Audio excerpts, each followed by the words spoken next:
One more stock before we take a break, and that's a South African counter. This is Tongaat-Hulett.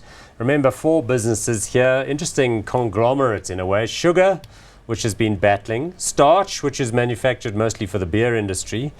Glucose, I guess that's part of the starch thing. That's the food mall business and some of the other stuff that they've got going on. But then most importantly with this one is property development. Remember, for historical reasons, they own an absolute boatload of land in the immediate environment of northern Durban. So they've been doing property development there, and they make like hundreds and hundreds of millions of rands from like developing, I don't know, 60 hectares of the land. And that contributes significantly to earnings and continues to do so. Market capitalization 14.4 billion rand, price to earnings ratio 14.6, dividend yield of 3.54%. Peter Stody's been the CEO of a long time, but it is interesting how the results get bailed out because sugar at the moment not doing so well. Sugar doing really, really badly. I think their sugar revenues are down 35%. Yeah, and that's bad weather conditions mostly here in South Africa. Yeah, you know, it's been drought season as well as softer sugar prices internationally. Yes, well that's fair to point that too. They're earning less by exporting the stuff. Mozambique and Zim, though, they have manufacturing up there. That's into the local market as well as export to Europe. Yeah, so they're looking to, this is actually something that Ilovo is looking to do, but we'll get there. So yeah, I think that's being saved by their property development. I mean, they earned 576 million rand from property developments. So hang on, they earned R500 million from developing 65 hectares of land.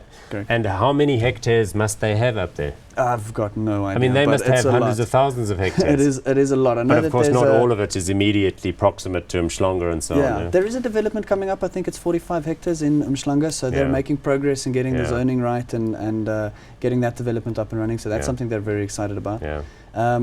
Though, you know, the rest of the company, you know, the starch and glucose revenues were around what is expected to be about 6.4% higher. I suppose not surprising. You're selling products that essentially make beer, so we're going to keep drinking that, not too much of a bad idea. The rest of the earnings sort of flattish. You know, they did invest 135 million into a coffee creamer facility, so that's probably going to add a bit of extra revenue for them in future.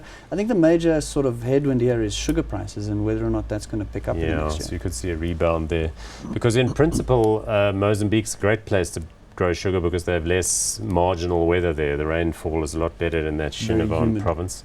Zim is also great, although there are issues in Zim. I understand that they sell quite a lot of sugar in the Zimbabwean market, and they've got relationships with local farmers that mean that they get a little bit of, you know, leeway from the Zim government, which is not always easy. But it all does come down to the sugar price, right? Yeah, I guess it does. But yes, you know, share price. I've been reminded. Let's have a look at the share price. It comes down to the truth is in the price. I think, though, that the exciting thing here is the property.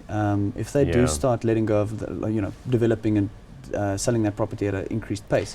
Because, for example, there's golf estates, but then there's also Cornubia, which is the sort of industrial mixed estate. So they're quite clever. They don't just do high-end stuff. They've done a nice mix. Yeah. And they've worked with the local authorities in terms of road access and all of that kind of stuff. So it's a sugar-producing property firm, which is amazing. And that probably underpins the market cap because people know, well, you know, there's all this land and it's selling for these prices. So that's why we can let you get away with an earnings decrease. They held the dividend, but net, all of the numbers are down. Share price reflects a little bit of a recovery. You going to go hot or not? I'm going to go hot. Okay. Crumbs, I don't know, man. That's tricky. I'm going to go not hot. It's I like think you doing one thing, I'm doing the other thing. Yeah, we're opposites today. I think that Umhlanga project, that development project, is going to probably make them a lot of money. Yeah, and there's no reason to doubt the expansion of that area. Right. But for me, that's quite chunky. Okay, in any event, that's fine. We're going to go with caution there, or I am anyway.